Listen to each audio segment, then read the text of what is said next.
ang verbo ay Diyos. Yun ang nakalagay. Bro, Kasi kung paano nangyari yung kuya, kung paano nangyari yung sa amin sa pananampalataya.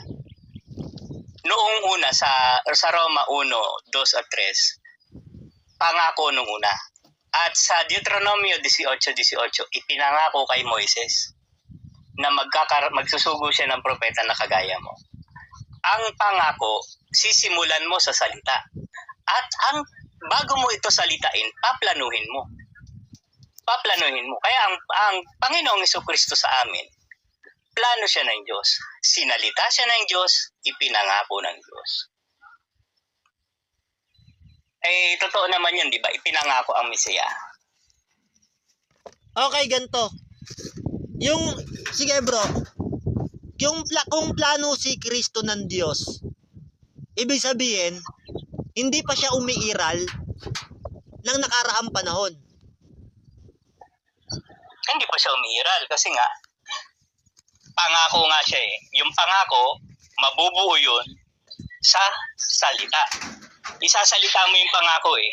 At yung isasalita mo, paplanuhin mo yun. Okay. Paplanuhin yun, siyempre.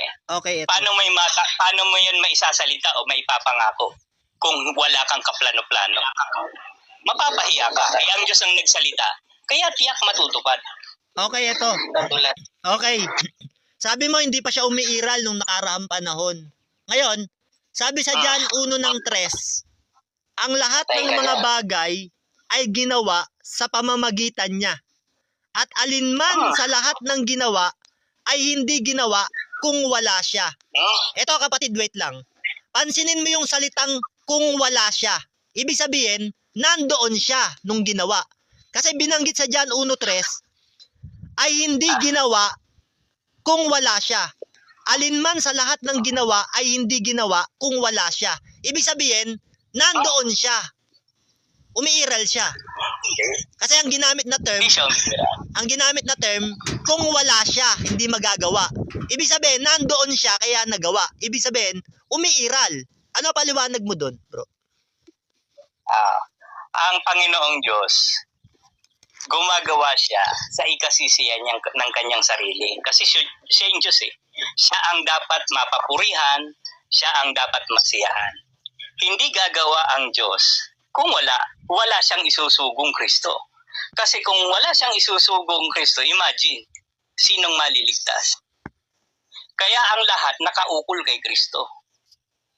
Para magkaroon ng kaligtasan, maibalik ang kapurihan, ang karangalan sa Kanya, sa Diyos. So ito bro, gusto kong makuha yung pinakapunto mo dito, yung sa John 1:3. Alinman sa lahat ng ginawa ay hindi ginawa kung wala siya. Ibig sabihin kasi ang pagkakaunawa ko dito bro, hindi magagawa ang lahat ng mga bagay kung wala siya. Ibig sabihin, nandoon siya kaya nagawa. Nandoon siya. Ito yung isang papansinin natin. Ang Diyos makapangyarihan sa lahat. Kapag wala si Kristo, hindi siya makagagawa. Hindi na siya tatawaging makapangyarihan sa lahat. Si Kristo na. Si Kristo na ang lalabas ng makapangyarihan sa lahat, hindi na ang Diyos. Ang Diyos ang makapangyarihan sa lahat. Siya ang may kapangyarihan. Kaya nga ang sabi, si Kristo ang kapangyarihan at karunungan ng Diyos. Bakit si Kristo ang kapangyarihan ng Diyos? Ang Diyos lang ang may kakayahan para magsugo ng tagapagligtas. Wala nang iba. Wala nang iba. At ang Diyos din ang may gawa ng paraan para matubos ng Panginoong si Kristo ang tao. Okay bro. Sa ikaliligtas. Sa John 1:3 kasi bro, ulitin ko pero iiwanan ko naman to. At alinman sa lahat ng ginawa ay hindi ginawa kung wala siya.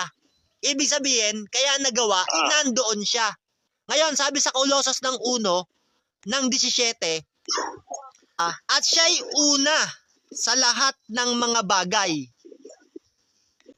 Ibig sabihin, kung una siya sa lahat ng mga bagay, nandoon siya. Kasi una siya eh. Hindi. Pangunahin siya sa lahat ng mga bagay.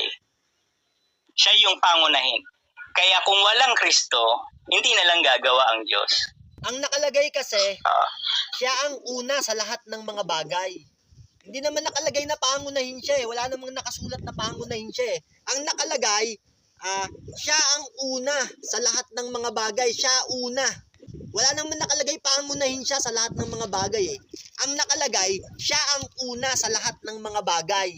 Wala yung pangunahin na makapagbibigay sa kanya ng kaluwalhatian. Kaya nga doon sa Pilipos 2.11 ang nakalagay Meron ka bang doon sa sitas na Pilipos mailalabas 2.11. na nakalagay, siya ay pangunahin sa lahat ng mga bagay? Ang nakasulat kasi sa Kolosas ng 1:17, siya ang una sa lahat ng mga bagay. Hindi sinabing siya ang pangunahin sa lahat ng mga bagay. Asan yung sitas? Si Na siya Kristo, pangunahin sa isang lahat ng mga bagay? Panginoon sa ikaluluwalhati ng Diyos. Kasi may isang Panginoong Diyos. Yung isang Panginoong Diyos, hindi yun sa ikaluluwalhati ng Diyos. Ang isang Panginoon na si Kristo, ang ikaluluwalhati ng Diyos. Paano magiging Diyos si Kristo kung ang pagka-Panginoon niya ay sa ikaluluwalhati ng Diyos?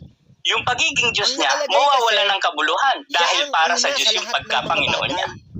Hindi naman nakalagay Kaya ang may na kabuluhan pangunahin lang siya eh. yung Wala naman pagka-Panginoon ng nakalagay Panginoong na Jesucristo. Ang Dahil nakalagay, sa ikaluluwalhati siya yun ng ang Diyos. una sa lahat ng mga bagay. Siya una. Wala naman nakalagay pangunahin siya sa lahat ng mga bagay eh.